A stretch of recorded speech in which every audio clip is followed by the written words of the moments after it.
Assalamualaikum warahmatullahi wabarakatuh.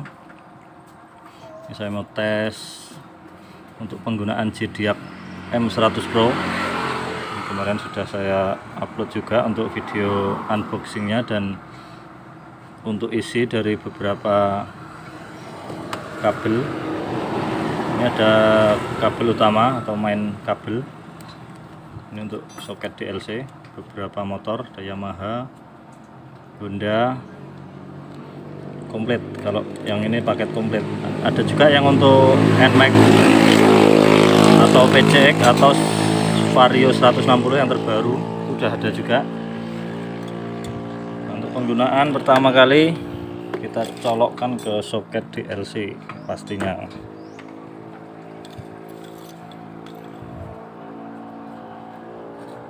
Pakai yang kepunyaan Honda.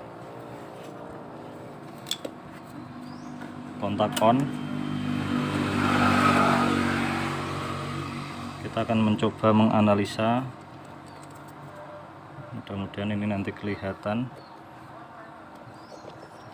Ini agak silau-silau.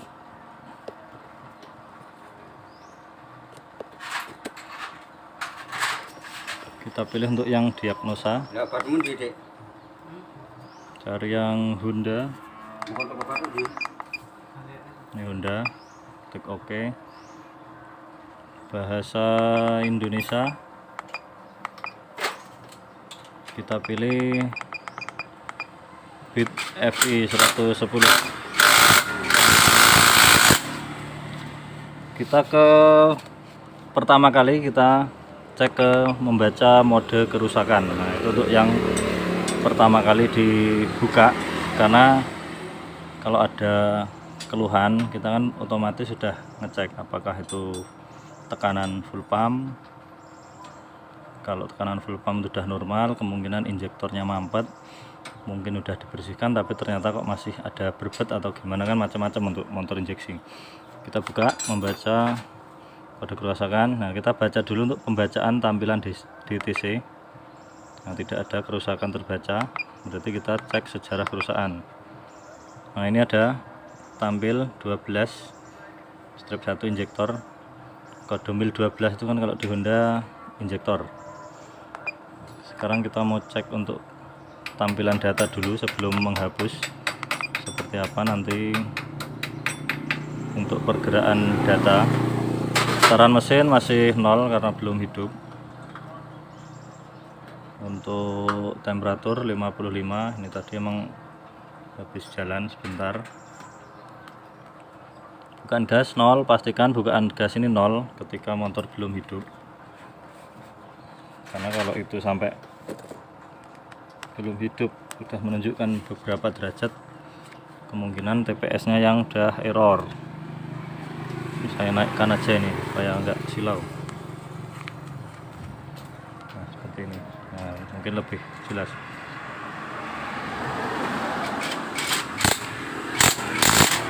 Oh, blur.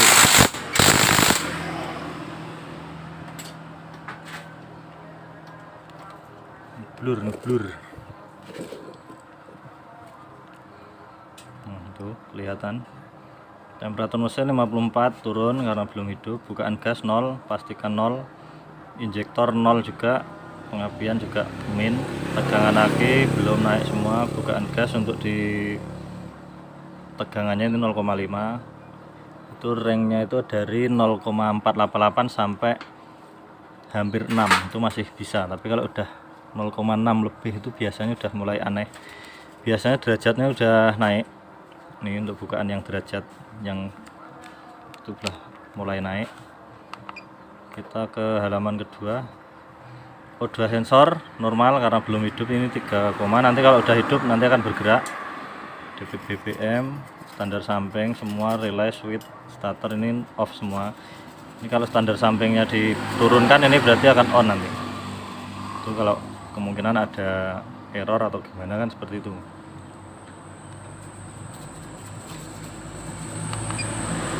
Halaman ketiga altitude. Nah, altitude itu mencatat kebiasaan motor itu sendiri. Nah, semakin dia naik semakin menambah, sedang menambah. menambah BBM, atau kalau lebih turun berarti mengurangi. Nah, itu beberapa faktor macam-macam. Bisa dari injektor mampat, biasanya juga cenderung naik atau menambah. Begitu juga dengan injektor. Injektor kalau normal ini biasanya di 2,6 1,8 tergantung suhu. Sekarang kita coba hidupkan mesinnya.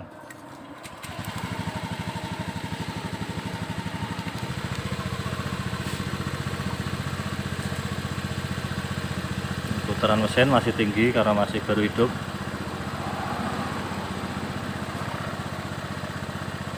Nanti lama-lama juga akan turun sendiri. Ini saya setel di 1600 derajat, 1600 rpm maksudnya, maaf. Kalau idle kalau bisa di atas 1500 itu lebih aman. Temperatur mesin masih sama. Nah, untuk injektor itu terbaca 2,3, itu masih rank normal. Jadi normalnya motor Honda itu seperti itu pembacaannya. Itu untuk injektor yang 6 hole. Kalau yang 8 hole itu bisa di bawahnya lagi, bukaannya lebih lambat, lebih cepat maksudnya.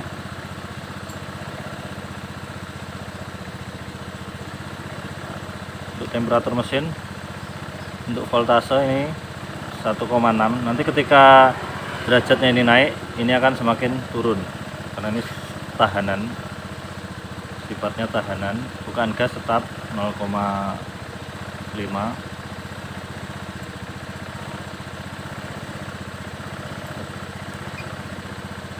O2 sensor, nah itu kan tadi 3, sekarang mulai menurun, bergerak terus. Pompa bensin juga on. Yang lain altitude 0,9, itu yang memori jangka lamanya itu altitude. Beda kalau AFR itu beda.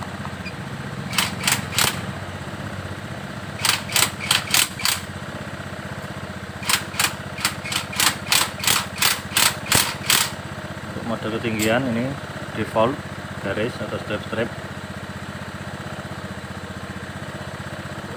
Ini biasanya kalau habis dihapus untuk mode, untuk sejarah perusahaan, nanti biasanya akan tampil di mode ketinggiannya di 1, mode 1. Tapi nanti tetap kalau udah jalan, udah dipelajari, udah kembali lagi untuk default seperti ini. Tergantung juga kalau masalah mode ketinggian, tergantung wilayah juga, macam-macam namanya juga mode ketinggian. Jadi untuk pedoman penggunaan scanner mungkin hampir sama di setiap scanner. Beberapa merek itu hampir sama. Kalau data Honda sama. Kalau RPM-nya udah kiranya ketinggian, bisa disetel. Nah, ini kan juga tadi belum dihapus untuk sejarah kerusakan. Jadi ketika dia panas di 1900. Sekarang mau saya coba untuk dihapus untuk sejarah kerusakan. Dan standarnya dok dan mati. Matikan lewat standar samping. Kalau pakai kontak nanti kelamaan. Kita kembali ke sejarah. Nah, ini kita sekarang mulai menghapus kode kerusakan. Yakin ingin menghapus sejarah kerusakan, kondisi kontak on, mesin kondisi mati. Yes.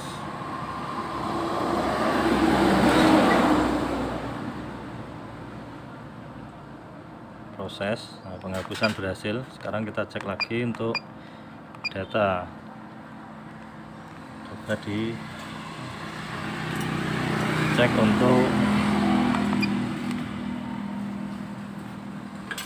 RPM tadi udah mau turun apa emang harus disetel sendiri. Coba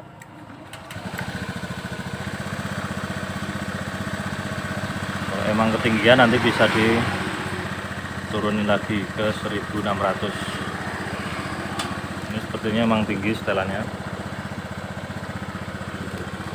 Kalau yang injektor ini tadi kode kerusakan di kode 12 itu karena di bagian sekring ada kendor. Kemarin itu ada kendor, jadi kadang-kadang kosong di kontak itu malah nggak connect. Nah seperti ini di kisaran 1500-1600 di 79 derajat. Nah, untuk penyetelan seperti ini harusnya. Nah, kalau masih mau turun ditambah lagi sedikit.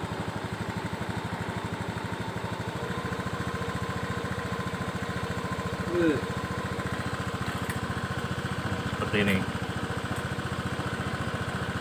Temperatur sudah menunjukkan 81 derajat.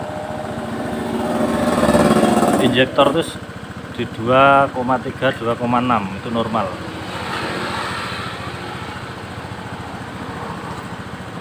Kalau untuk bukaan gas bisa dicek. Kita lanjut untuk pembacaan bukaan gas. Kita ke data grafik. Kita setel dulu di 0.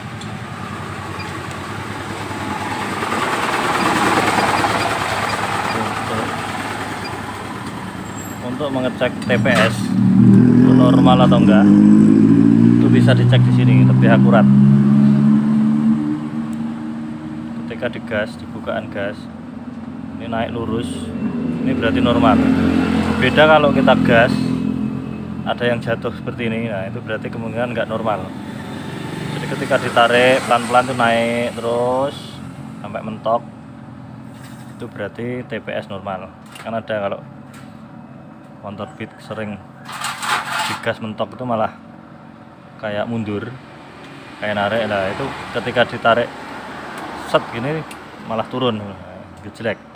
Kemudian dilepas sedikit baru naik lagi. Nah itu TPS nya error di bagian ujung. Nah ini normal ini.